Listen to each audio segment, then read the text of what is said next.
ये इतने पटाखे फूट रहे हैं, बस्ती में किसी की शादी है क्या? शादी नहीं, पूरी बस्ती तुम्हारी गिरफ्तारी की खुशी मना रही है। इतना जश्न तो गणपति के विसर्जन के टाइम भी नहीं होता जितना आप उनको जेल में ले जाते समय हो रहा है? ये भी फाड़ दिया। आप उनके पीछे काम धंधा एकदम अच्छे से संभालना, समझ गया? और अगर कोई लड़के आई लव यू बोले तो सीधा यू टर्न लेके निकल जाने का। तू आज चला जाएगा तो मैं क्या करूँगा? तू याद बहुत आएगा। तू बोलना, आपके अलावा हमारा कौन है? मजा नहीं आ रहा है, ओवर एक्टिंग लग रही है। तेरा जीजा मदुरई में रहता है ना, कुछ दिन के लिए उनके पास चले जा।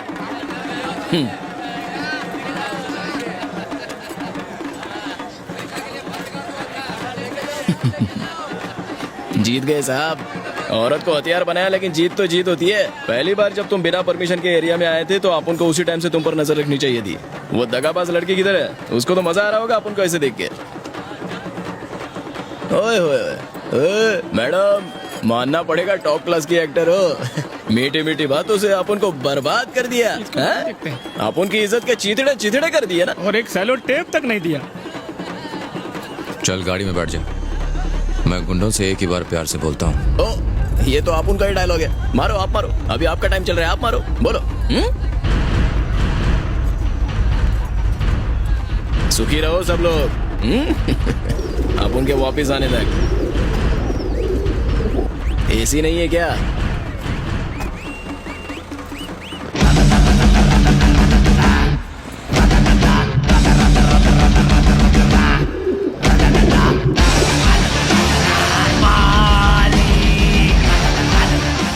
छह महीने बाद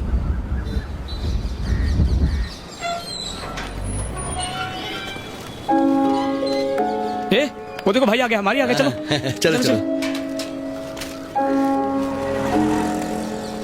क्या रे, कैसे हो तुम लोग? चाचा ठीक हो ना? आप उनके गम में दुगना खा रहा था क्या? इतना मोटा हो गया है। तू ठीक है ना? हाँ भाई। और बाकी आप दुबले लग रहे हैं भाई। तो आप उनके तेरे जैसा जाड़िया था चाय क्या? पीते ना बंटिया, 4 चाय मलाई मार के। और चाचा क्या नया? कहीं एरिया में सब लोग चैन से तो नहीं रह रहे? नहीं मारी, तुम्हारे जाने के बाद वहाँ के हालात बदतर हो गए हैं। क्यों, क्या हो गया? क्योंकि वेलू भाई को भी जेल में डाल दिया। क्या बात कर रहा है? आपके जेल जाने के बाद हम लोगों को बड़ा बोरिंग लग रहा था, इसलिए हम दोनों कुछ दिन के लिए बाहर चले गए थे। वापिस आए तो एरिया का नक्शा बदल गया था। तब मैं समझा कि वो ऐसा ही बिना वजह में टारगेट नहीं बना रहा था, ये उसका प्लान था। भाई अबे कथे, उन्होंने मारी को अरेस्ट कर तो अभी बता रहा है? तू उस वक्त दारू पी के सो गया था क्या? गाड़ी निकाल, उसको जेल से निकालना होगा।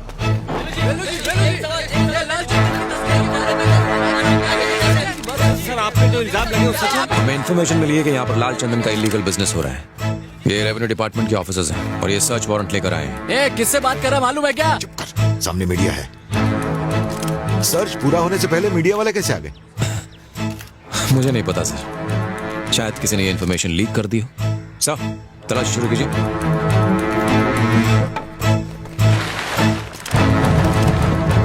टीवी पर वेल्लू के अरेस्ट की खबर देखकर उनके साथी और मंत्रियों ने उनसे मुंह मोड़ लिया था। कोई भी उनकी बेल के लिए आगे नहीं आया। लेकर चलो इन्हें। पूरे एरिया से गुंडागर्दी खत्म करने की वजह से अर्जुन का रुतबा काफी बढ़ता जा रहा था। वहाँ हर कोई खुश था, लोग अर्जुन को बहुत इज्जत देने लगे थे भाई। एक रात अर्जुन उस एरिया में आया, वो कोई प्लान बना कर आया था। आप लोगों ने टीवी पर लाल चंदन के स्मगलर्स के अरेस्ट होने की खबर तो देखी होगी। फॉरेस्ट डिपार्टमेंट ने उन लकड़ियों को लीगल तरीके से एक्सपोर्ट करने का फैसला लिया है। इस काम के लिए उन्हें बहुत सारे मजदूरों की जरूरत है। मुझे लगा कि ये बहुत अच्छा मौका है यहाँ के बेरोजगारों को काम दिलवाने का। जो लोग काम करना चाहते हैं अपना नाम लिखवा दें।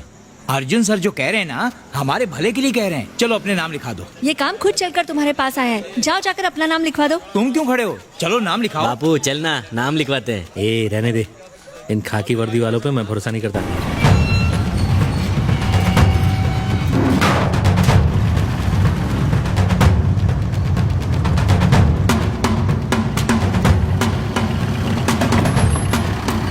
तुम्हें हर ट्रक के अंदर पहले नीचे लाल चंदन की लकड़ियां रखनी हैं और फिर उन्हें साधारण टीक की लकड़ियों से ढकना है। यही तुम्हारा काम।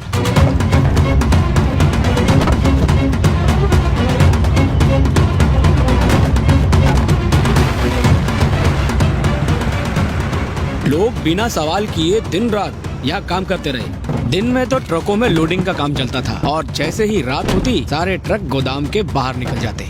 और उसी रात कुछ सरकारी लोगों ने गोदाम पर रेड मार डाला।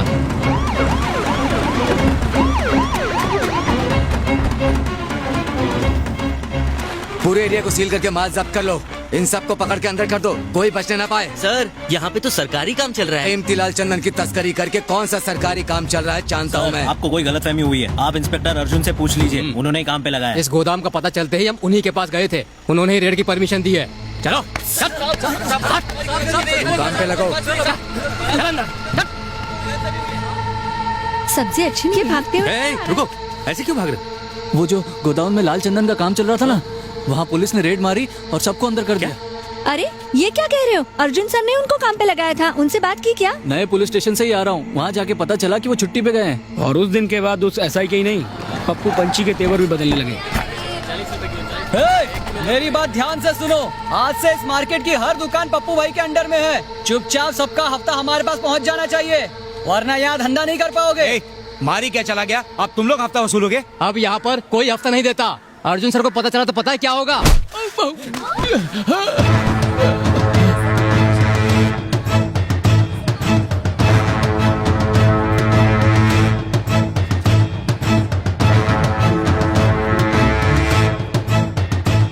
बिल्कुल सही कहा तूने। अर्जुन को पता चल गया तो वो छोड़ेगा नहीं। किसी और के मन में भी डाउट है क्या? आज के बाद इस एरिया में मारी का नाम कोई नहीं लेगा। जो मैं कहूँगा वही यहाँ का कानून होगा। और उसी दिन अब उनको पता चला कि ऐसे ही अर्जुन और पप्पू पंची आपस में मिले हुए थे। सर आपने तो कहा था ये सरकारी काम है, लेकिन पुलिस तो कह रही है स्मगलिंग का काम है। हाँ मैडम, मैंने उन्हें स्मगलिंग के लिए ही भेजा था। ये सब मेरी और पप्पू की प्लानिंग थी। अगर मैं पहले ही बता देता तो क्या तुम लोग इसके लिए तैयार होते? हम ये पहली बार कर रहे थे, बात कहीं से लीक हो गई और उसी वजह से रेड पड़ गई। सर अगर आप गवाही देंगे कि वो बेकसूर हैं, तो वो जल्दी छूट जाएंगे। सर क्यों नहीं, वो तो छूट जाएंगे। मैं अंदर हो जाऊंगा। चलो निकले यहाँ से। सर मैंने आपकी मदद की क्योंकि आप मुझे एक अच्छे इंसान लगे। आप इन सब की बातों में आकर ऐसा कैसे कर सकते हैं? मैं इनकी बातों में नहीं आया, ये सारी प्लानिंग मेरी खुद की थी। वेलू और मारी को अंदर क्यों करवाया पता है? ताकि हम दोनों उनकी जगह ले सकें। और मारी का केस रीओपन करने के लिए मैंने तुमसे इसीलिए कहा था। रही बात तुम्हारी, मारी की गिरफ्तारी के बाद अब हमारे काम की नहीं रही। इसलिए फालतू के सवाल मत पूछो और जाओ यहाँ से। नो, मैं चुप नहीं बैठने वाली। क्या कर लोगी? हाँ क्या कर लोगी? सर आप ये ठीक नहीं कर रहे हो। आर्नोल्ड दफा करो इन्हें। सर मेरा ऑर्डर सुना नहीं? बेचारे मजबूर हैं, हमें इनकी मदद करनी चाहिए। आर्नोल्ड जो मैं कह रहा हूँ वो करो। निकाल के बाहर फेंको इन्हें। शुरू से उन लोगों का प्लान आपको और वेल्लू भाई को इस एरिया से बाहर निकालने का था मारी भाई, ताकि लाल चंदन की स्मगलिंग का कंट्रोल अपने हाथ में ले सके और इधर का राजा बन जावे।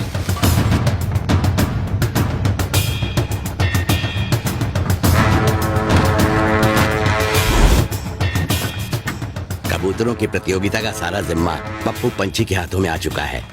अब यहाँ ईमानदारी और नैतिकता जैसी चीजों के लिए कोई जगह नहीं रह गई है। यहाँ जज लोग तो पैसे लेकर फैसला दे रहे हैं, इसीलिए बहुत से पक्षी प्रेमी इन रेसेस से दूर रहने लगे हैं।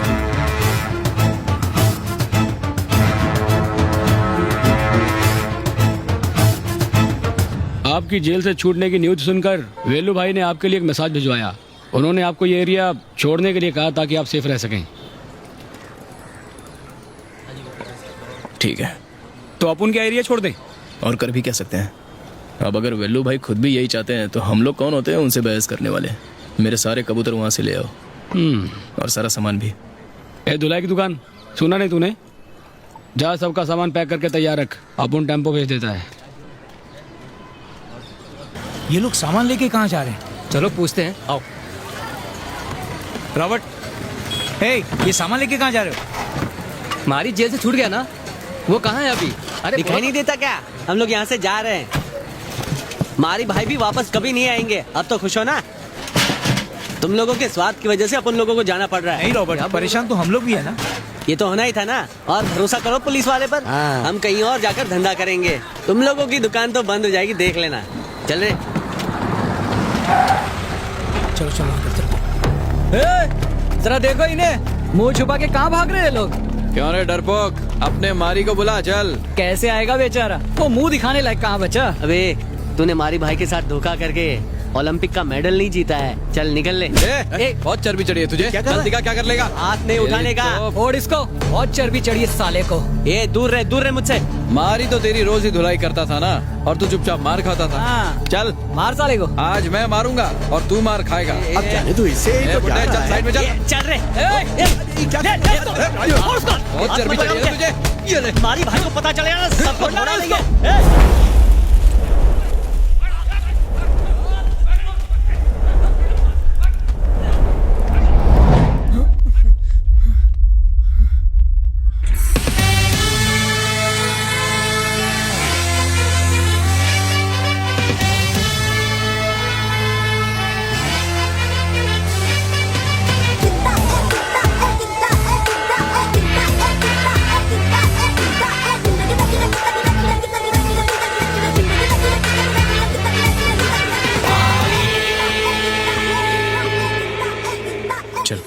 ए, मारी आया तो खिसक रहा है।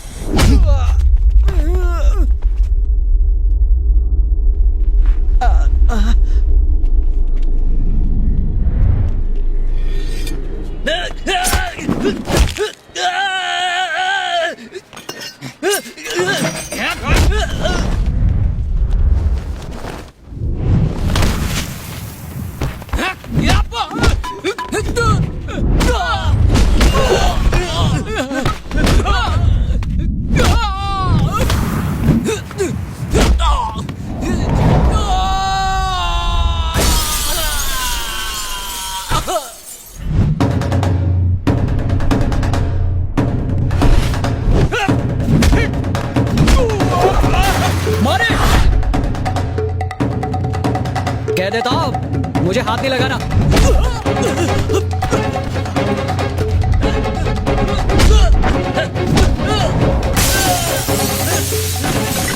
अबे काले गेंडे, बहुत ही इतरा रहा था ना, अब क्या सारी हवा निकल गई। तेरी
जा सीधा पुलिस के पास जा और उनसे बोल मारिया भी इधर ही रहेगा।